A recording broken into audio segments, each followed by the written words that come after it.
Oke, halo semuanya, kali ini kita akan membahas tentang kota Atlantis beserta beberapa teori tentang lokasi Atlantis yang bertebaran di internet. Nah, mungkin udah banyak dari kita yang udah familiar ya dengan nama Atlantis. Atlantis itu bisa dibilang pulau, bisa juga dibilang benua karena daratannya itu luas banget sampai bisalah dianggap itu benua, dan bisa juga dibilang peradaban. Jadi peradaban Atlantis karena Atlantis itu nggak cuma pulau doang, nggak cuma wilayah doang, tapi warga-warganya juga, peradabannya juga Atlantis. Nah, peradaban Atlantis ini adalah peradaban yang sudah ada sejak ribuan tahun sebelum Masehi. Peradaban Atlantis adalah peradaban yang paling maju dan paling kaya pada saat itu. Pokoknya makmurlah warga Atlantis ini. Hidup sejahtera mereka di sana. Nah, di Atlantis ada banyak pohon-pohon.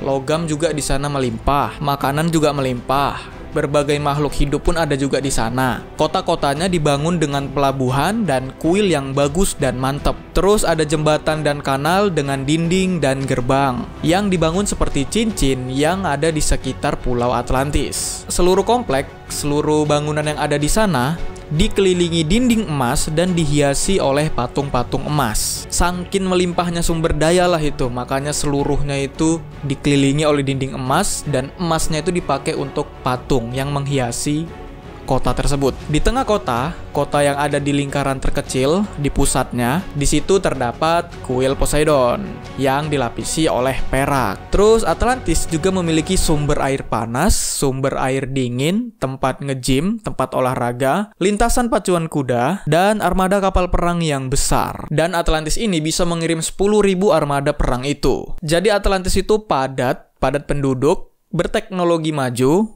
makmur, kuat. Cuman katanya tiba-tiba peradaban itu menghilang dalam sekejap. Diceritanya sih karena bencana. Terus dari mana informasi Atlantis itu berasal? Kisah Atlantis pertama kali ditulis oleh Plato, seorang filsuf Yunani kuno. Bapak Plato ini lahir di kota Athens. Nah, Plato menulis kisah Atlantis dalam catatannya yang berjudul Timaeus dan Critias. Nah, cuman Plato nggak pernah sama sekali melihat kota Atlantis dengan mata kepalanya sendiri. Karena Atlantis itu udah ada dan menghilang jauh ribuan tahun sebelum Plato ada. Jadi Bapak Plato mendengar kisah Atlantis ini dari Bapak Critias. Itu dituliskan dalam catatannya Plato yang Timaeus. Di situ tertulis dialog antara Plato dan Critias. Jadi catatannya Plato bukan berasal dari pengalamannya dia, melainkan dari cerita seseorang. Nah, Critias mendapatkan cerita dari kakeknya. Nah, kakeknya Critias mendapatkan cerita dari seorang negarawan, seseorang yang punya karir politik, yaitu Solon. Dan Solon mendapatkan cerita Atlantis itu dari pendeta Mesir.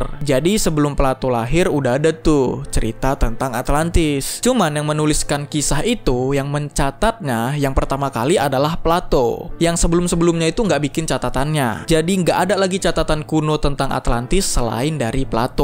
Catatan kuno ya, catatan kuno. Jadi semua orang menganggap cerita-cerita Atlantis itu sumbernya adalah dari catatannya Bapak Plato. Nah, jadi warga-warga Atlantis itu karena mereka yang paling maju di antara yang lain, paling berteknologi canggih, orang-orang Atlantis ini jadi sombong. Banyak kali gayanya. Mereka menjajah wilayah-wilayah di sekitar Atlantis dan melakukan perbudakan. Terus bangsa Athena dan kawan-kawannya membentuklah sebuah aliansi. Cuman aliansi itu pun pecah. Akhirnya cuman bangsa Athena lah yang melawan bangsa Atlantis, peradaban Atlantis itu. Dan ternyata menang. Terus dibebaskanlah para budak-budak yang ada di Atlantis itu. Kemudian dilepaskanlah bangsa Atlantis ini. Mungkin karena udah kapok mungkin ya, jadi dilepaskan. Nah, setelah beberapa waktu, benua Atlantis ini terkena bencana. Kena gempa bumi dan tsunami yang membuat Atlantis menjadi tenggelam, hilang dalam sekejap. Jadi semua kemajuan teknologi yang mereka buat itu hilang. Nah, kemudian Plato menceritakan lagi tentang Atlantis dalam catatannya yang Critias. Dia bilang bahwa Poseidon lah yang telah membangun pulau Atlantis itu. Nah, jadi Poseidon itu jatuh cinta dengan Kleito dan Kleito itu yang tinggal di sana. Nah, dari yang aku baca di Wikipedia, Kleito ini adalah seorang gadis. Jadi dia seorang manusia biasa. Dia jadi warga asli Atlantis. Dan pada saat itu Atlantis itu belum maju, masih ya biasa aja. Nah, ketika orang tuanya Kleito meninggal, barulah kejadian Poseidon jatuh cinta dengan Kleito. Dan mereka berdua melahirkan 5 pasang anak kembar. Atau totalnya 10 anak. Anak yang paling tua namanya adalah Atlas. Dan dialah yang menjadi raja pertama di Pulau Atlantis. Bahkan nama Atlantis itu berasal dari namanya dia, Atlas. Kemudian Dewa Laut Poseidon membagi wilayah Atlantis menjadi 10 wilayah, 10 bagian. Atlas memimpin satu wilayah sekaligus seluruh Atlantis, dan sisanya dipimpin oleh adik-adiknya, bawahannya. Ya ibaratnya adik-adiknya itu sebagai gubernurnya lah di wilayahnya masing-masing. Ya Atlas itu rajanya, presidennya gitu kira-kira. Nah, karena yang memimpin Atlantis itu adalah anak-anaknya Dewa Laut Poseidon, maka Poseidon menganugerahi Atlantis itu. Makanya sejak di bawah kepemimpinan Atlas, Atlantis ini cepet banget majunya. Semanalah, Atlas bapaknya Poseidon punya privilege dia. Nah, cuman keturunan-keturunannya Atlas nanti, generasi-generasi berikutnya, warga-warga Atlantis itu jadi sombong, serakah, banyak kali gayanya. Mereka menjajah bangsa-bangsa lain untuk memperluas kekuasaan mereka, dan itu terlihat jelas oleh Dewa Zeus. Dewa Zeus mengutuk bangsa Atlantis kalah perang dengan bangsa Athena, dan Zeus juga menenggelamkan benua Atlantis itu ke dasar laut. Ada beberapa yang menuliskan sih dari yang aku baca, Dewa Poseidon lah yang menenggelamkan laut itu dengan gempa bumi dan tsunami. Jadi itulah awal mula cerita tentang Atlantis. Cerita itu berasal dari pendeta Mesir yang diceritakan turun-temurun hingga sampailah cerita itu terdengar ke telinganya Bapak Plato. Kemudian Bapak Plato mencatatnya. Nah, di abad-abad berikutnya orang-orang sebenarnya udah nggak percaya nih. Apalagi beberapa sejarawan udah nggak percaya, nggak mungkin ada Atlantis itu. Karena cerita yang dituliskan Bapak Plato kan nggak logis. Jadi para sejarawan agak ragu gitu mempercayainya. Mereka menganggap cerita Plato ini adalah cerita tentang moral, yang mana kita nggak boleh sombong dengan apa yang kita miliki. Mentang-mentang kita lebih maju dari orang lain, kita nggak boleh sombong. Nah, akibatnya ya itulah, semua kekayaan, semua kemajuan dia itu gampang kali lenyapnya. Makanya jangan sombong. Jadi itu adalah cerita yang bukan untuk dipercaya, melainkan untuk dimaknai. Jadi menurut orang-orang dulu ya udahlah, itu cuma cerita fiksi doang. Gitu. Sampai akhirnya di abad ke-19 ada seseorang yang membaca buku The Iliad karya Homer. Homer ini seorang penyair kuno. Cerita-cerita mitologi Yunani itu ada dalam karyanya Bapak Homer ini. Ada lagi si penyair kuno yang menuliskan cerita mitologi yang satunya, cuman pria yang di abad ke-19 ini bacanya The Iliad karyanya Homer. Nah, pria itu membaca tentang perang Troya, Trojan War. Buat kalian yang belum tahu ceritanya, nanti kontennya aku taruh di atas video ini. Sintah tahu di mana lah. Nah, pria yang membaca ceritanya itu penasaran, apakah kota Troya ini benar-benar ada atau memang cuma cerita imajinasi doang, cerita fiksi doang. Cuman Homer ini menceritakan perang Troya, menceritakan kota Troyanya juga. Itu detail banget. Udah kayak nulis catatan sejarah saking detailnya. Jadi karena penasaran, dicarinya lah di mana lokasi Troya ini. Dicarilah wilayah yang sesuai dengan kriteria yang ditulis oleh Homer. Kemudian dapatlah letak kota Troya. Setelah melakukan penggalian, mereka berhasil mendapatkan bekas-bekas tembok Troya yang sudah runtuh. Jadi cerita yang awalnya dianggap mitos ternyata ada faktanya.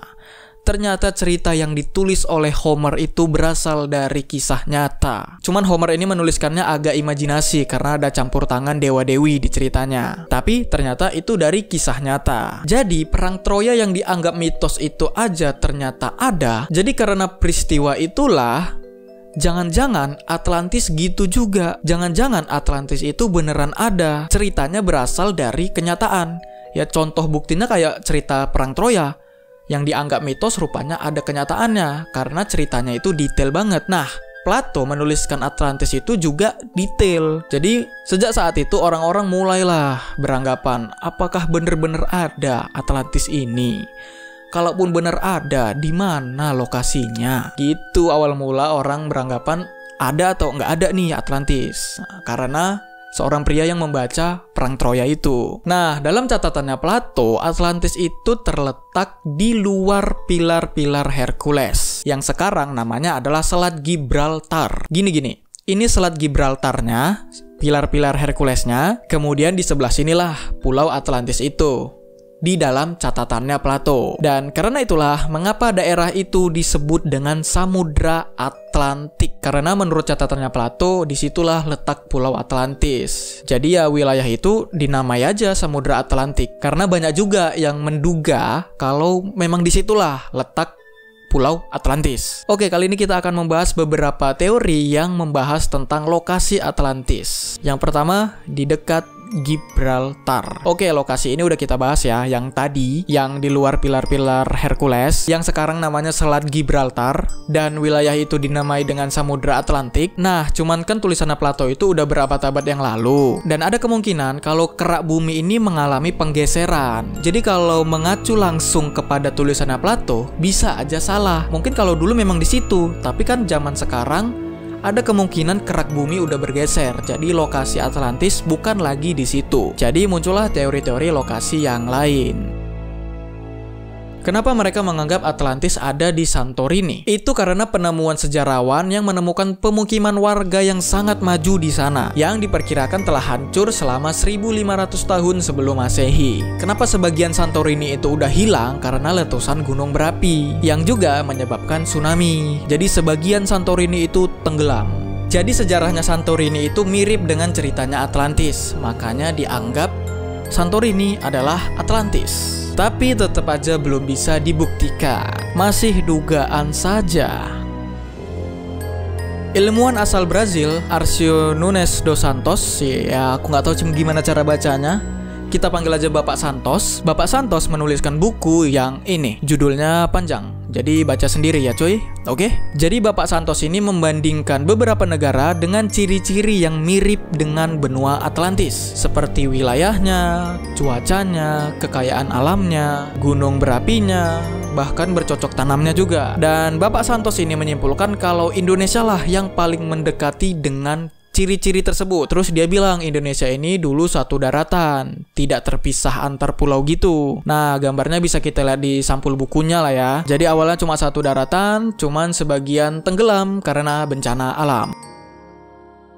Nah, Charles Hapgood datang dengan teori perpindahan kerak bumi. Teori Hapgood menunjukkan kalau kerak bumi mampu bergerak di atas lapisan dengan cepat hingga jarak 2000 mil dan menempatkan Atlantis di Antartika. Jadi gitu kalau kita mempertimbangkan pergerakan kerak bumi. Oke, itulah pembahasan kita tentang Atlantis, sebuah benua dan peradaban yang sangat maju dan sangat kaya, tapi hilang dalam sekejap. Catatan kuno tentang Atlantis cuma satu, yaitu catatannya Plato. Bapak Plato ini mendeskripsikan Atlantis ini dengan sangat detail. Udah kayak nulis catatan sejarah, makanya orang-orang pada nyariin di mana lokasinya. Apalagi karena peristiwa ditemukannya kota Troya kan, makanya banyak tuh yang mulai mencari keberadaan Atlantis. Cuman nggak ada yang bisa ngasih bukti kuat kalau itu adalah bener-bener Atlantis. Oke, jadi kalau ada yang mau koreksi atau ngasih pendapat atau ngasih teori-teori yang lain yang belum kusebutkan, atau kalian punya teori sendiri, tulis aja di kolom komentar. Terima kasih udah nonton dan sampai jumpa di next video.